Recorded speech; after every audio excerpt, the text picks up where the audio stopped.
Muy bienvenidos a todos los italomaníacos, amantes de la música dance, sí, como siempre digo, a todos los curiosos, sí, a toda esa gente que ha ido llegando aquí por accidente y que no tiene muy claro qué se va a encontrar.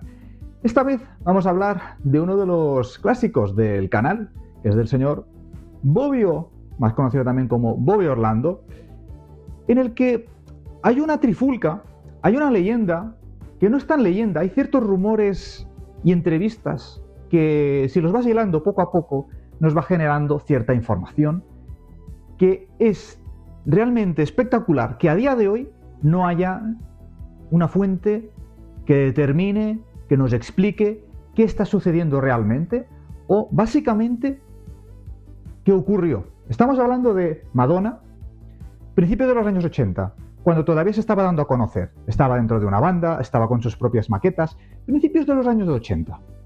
Tenía sus propias maquetas, Everybody, Burning Up, previamente llamada I'm Burning Up, que propiamente tuvieron unas versiones muy arcaicas.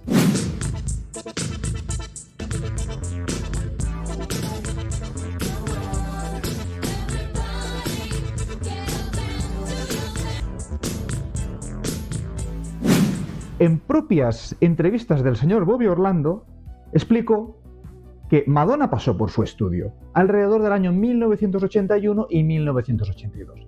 Estamos en un contexto en Nueva York donde el señor Bobbio estaba focalizando lo que serían los mayores éxitos de su carrera, básicamente producciones que hizo para Ronnie Griffith, como el mitiquísimo tema de Desire.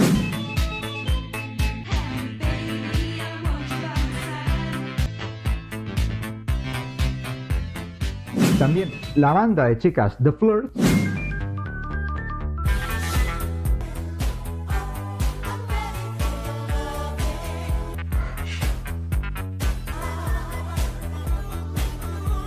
el omnipresente Divine,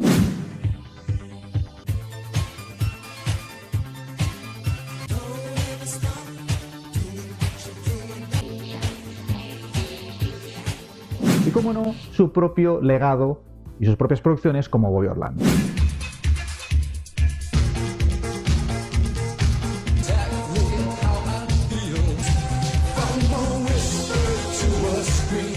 Pues resulta que la señora Madonna estaba buscando un productor que afinase sus maquetas. Y un día, como el que no quiere la cosa, pasó por el estudio de Bobbio y grabaron. Hubo una sesión, está confirmado en entrevistas, están perdidas en el tiempo, por el propio Bobby, en el que confirmaba que sí, grabaron, pero hubo malos entendidos. Es decir, no está del todo claro, porque ni Madonna ni Bobbio lo han acabado de confirmar, si las producciones o las maquetas que tenían grabadas estaban a punto de lanzarse y de publicarse con el sonido de Bobby, o sinceramente no llegó a llegarse a un acuerdo para publicarse. Porque hay dos vías en esta historia, así que acompáñame y a ver también tú qué opinas, porque me parece increíble que a día de hoy nadie haya hecho eco masivo sobre esta noticia. El tema es que, como sabéis, a Bobby le gustaba mucho cuidar sus propias producciones, quería tener el control de su propio catálogo. Todas las producciones de Divine, The Flirts, Ronnie y muchísimos otros más, él controlaba su propio sello, su propia discográfica, y gestionaba las licencias también internacionales, propiamente pues en México, gran parte de Europa, donde tuvo una repercusión muy grande. De hecho, mucha gente asocia a Bobby como el padre del Italo Disco, que sin esa figura no habría acabado de surgir el Italo Disco y quizás hubiese sido una vertiente mucho más británica a los synth pop. Sin embargo, fue algo realmente imprescindible. Claro, estaban viviendo ambos en Nueva York y la señora Madonna quería mover sus maquetas. Ella creía que tenían mucho potencial. De hecho, fue a buscar al DJ residente de una discoteca muy mítica, que era en aquel momento en Nueva York, que se llamaba Danceteria. Y ahí estaba el DJ residente Mark Cummings. Pues bien, Madonna consiguió contactar con él y, tras muchas insistencias, logró que pusiera su maqueta Everybody en la pista un día de discoteca. Y resulta que la respuesta del público fue muy positiva. ¡Madonna!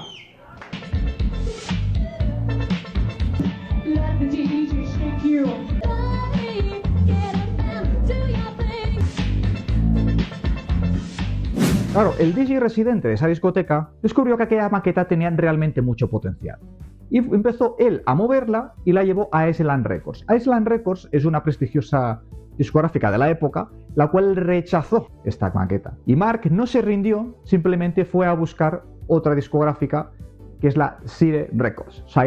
Entonces, es muy interesante también esta historia, aunque daría para otro vídeo, porque cuando llegó la maqueta, resulta que el director estaba hospitalizado. Incluso ese contrato del primer sencillo, Everybody, de Madonna, se firmó dentro de una cámara de hospital. O sea, imaginaros la de entresijos que tiene esta historia. Y claro, aquí es cuando hay los cantos de cisne. Hay teorías que dicen que quizás Bobby O estaba a punto de lanzar las maquetas que habían realizado en el estudio cuando fue a grabar Madonna, pero que fortuitamente jugaba a dos bandas y, gracias a la aportación del DJ Mark Cummings, acabó haciendo una nueva versión de Everybody, y que es la canción, es la versión que conocemos todos.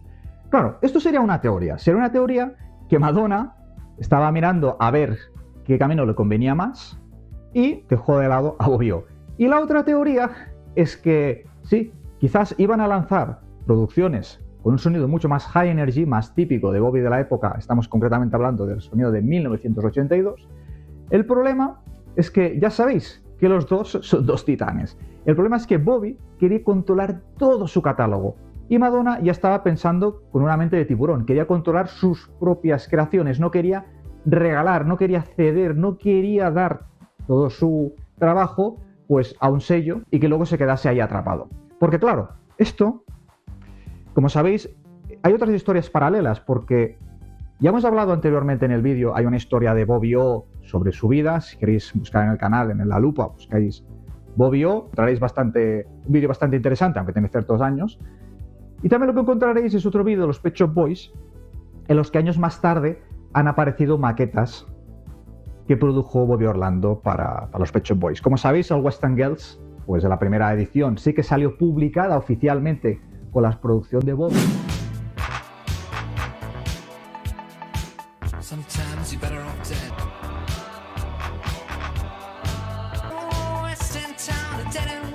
Y de hecho, bueno, pues tuvo una aceptación más bien discreta, pero un año después, con la producción de Stephen Hagg, que ya fue una producción de alto standing en Inglaterra, pues ya ganó el éxito mundial, que es lo que estaban buscando los Pet Shop Boys.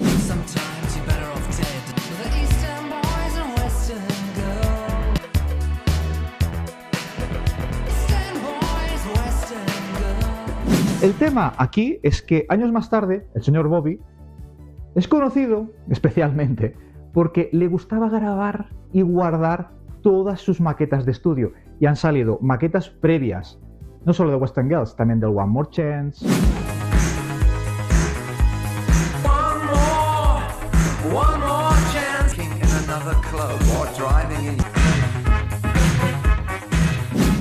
The Opportunities.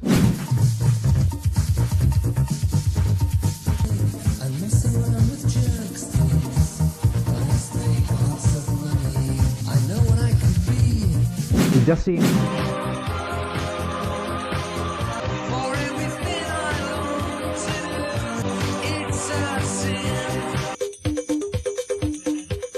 O sea, todos los grandes éxitos de los Pet Shop Boys ya estaban previamente hechos en el estudio de Bobby, con la visión de Bobby, obviamente con Neil y Tennant, que son también pues las mentes pensantes, ¿no? Pero yo creo que ahí nació un poco la magia de los Pet Shop Boys, que luego se han ido reinventándose, se han ido adaptando muy bien a los nuevos tiempos, y es un grupo queridísimo y la verdad pues se lo merecen. Igual que Madonna pues se ha ido reinventando. Pero la pregunta es, si han aparecido las maquetas de los Pet Shop Boys, ¿por qué no han aparecido todavía las de Madonna? Aquí yo abro dos vías también.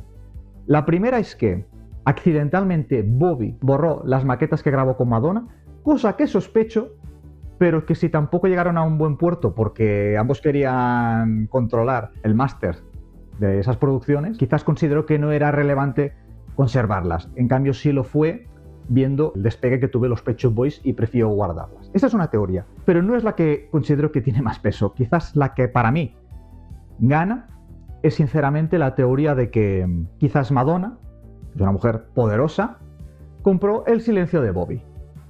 No lo descarto del todo, quizás no. La teoría es que varias entrevistas reafirman esta información que estoy aquí constatando en este vídeo, pero siempre por la parte de las entrevistas concedidas a Bobby. Madonna nunca ha hablado de ese periodo de su vida. Y claro, siendo una figura que podíamos hablar del nivel, pues, por ejemplo, de un Michael Jackson o archiconocida, que incluso en el Mundial, y que está sacando ahora un nuevo álbum, el Confessions 2, ¿cómo es que nadie hasta ahora ha sacado a relucir o ha destapado este entresijo de los primeros pasos de la vida de Madonna? Me parece algo realmente sorprendente. Y además, aparte de eso, ahora ya sabemos cómo funciona esto. Lo digo porque es algo que he vivido muchísimas veces en el canal.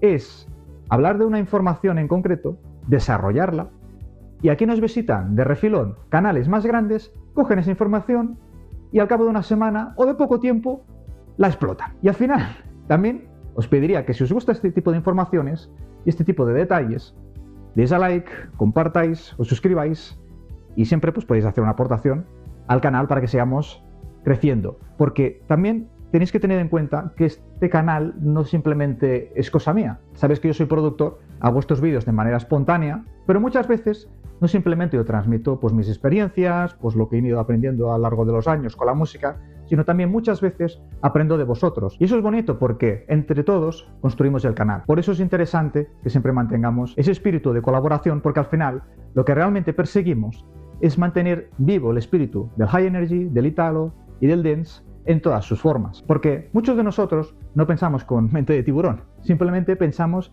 en que ese sonido perdure y que no se pierda, para que las nuevas generaciones puedan disfrutar de un estilo de música de baile que realmente pues, nos apasiona. Y que esperamos que así sea. ¿Y tú? ¿Qué opinas? ¿Con qué versión te quedas? ¿Crees que realmente sucedió algo para comparar el silencio de Bobby? ¿Crees que realmente se enfadaron y Bobby borró las cintas? ¿O cuál es tu teoría?